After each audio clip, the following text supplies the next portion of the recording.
Okie dokie. Dear Mario, please come to the castle. I have baked a cake for you. Yours truly, Princess Toadstool. Peach. The Nintendo 64 was one of the biggest hyped systems before, during, and obviously after its initial release. The Nintendo 64 showed where video games would be going at the latter half of the 20th century and into the new millennium. Though the Atari Jaguar claimed to be the first 64-bit system through a combination of processors, the Nintendo 64 perfected the art of 3D video gaming for the mid-90s, though the games weren't graphically perfect. Though, truth be told, graphics do not make the game. Most, if not all of the games, featured really pointy or polygonal graphics, as well as some detailed character models for such games as the WWF games and most first-person shooter games. The review of the Nintendo 64 console will be an upcoming feature in the DigiwareReviews playlist of excellent manly reviews. But for now, we'll focus on one of the system's greatest video games. This game is so well known that if you ask any child between the ages of 7 and 13, rough estimate, what Super Mario is, none of them will be able to say, I don't know. Although they might point to the newest games or even the Galaxy games and maybe, just maybe, some of the more classic titles, they'll still know, at least, who Mario is and what he's all about. People of my generation literally grew up with the Nintendo 64, with the Zelda franchise, Star Fox 64, Pilot Wings, and this game, Super Mario 64. It was released in North America on September 26, 1996, and it single-handedly ushered in a new generation of 3D gaming to most of the entire world. And damn it, I'm happy to have lived through it all.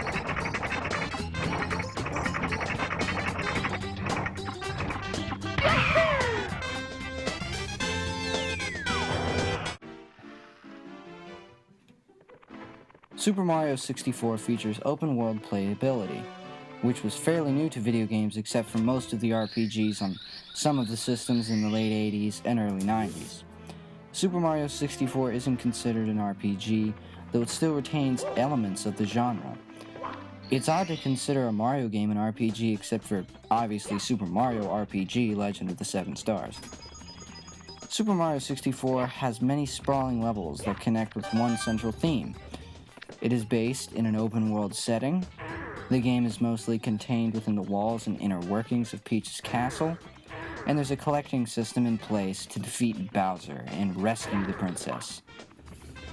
All of the elements are there, though this game really wasn't meant to be presented as an RPG. It was just a giant quest meant to bring together the entire universe that is, the Mario universe. Oddly enough, while this game pioneered the 3D gaming world, the Super Mario Bros., the original Super Mario Bros., for the Nintendo Entertainment System, did the same for 2D gaming. God damn it, what a huge series.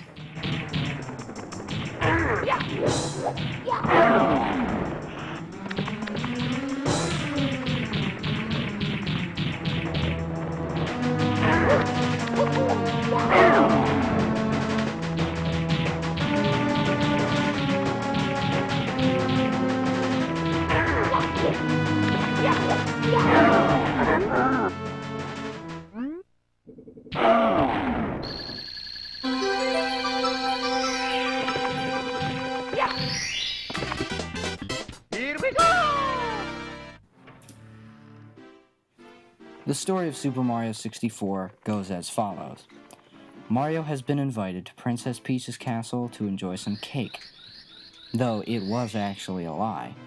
It seems as though Bowser has taken over the castle and imprisoned the princess, all the while holding 120 power stars that are guarded by his many servants throughout the entire castle, as well as the outside open world.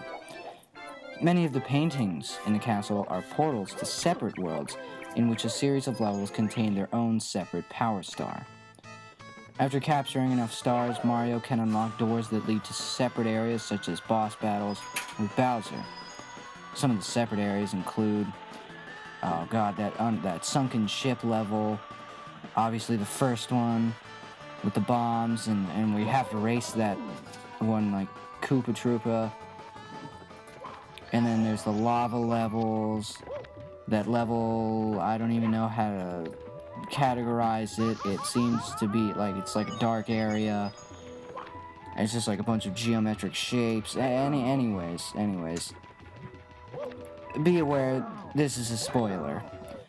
After Mario defeats the last Bowser, the biggest and final Bowser, in much the same fashion as with the other Bowsers, Princess Peach is then released from the stained glass window at the front top of the castle.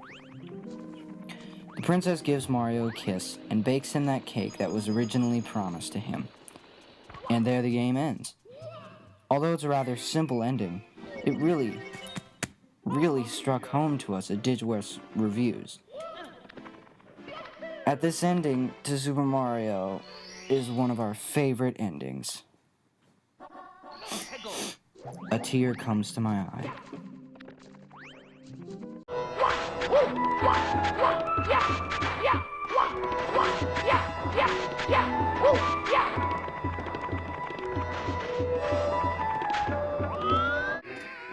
The camera system for this game was dynamic, as well as being considered revolutionary.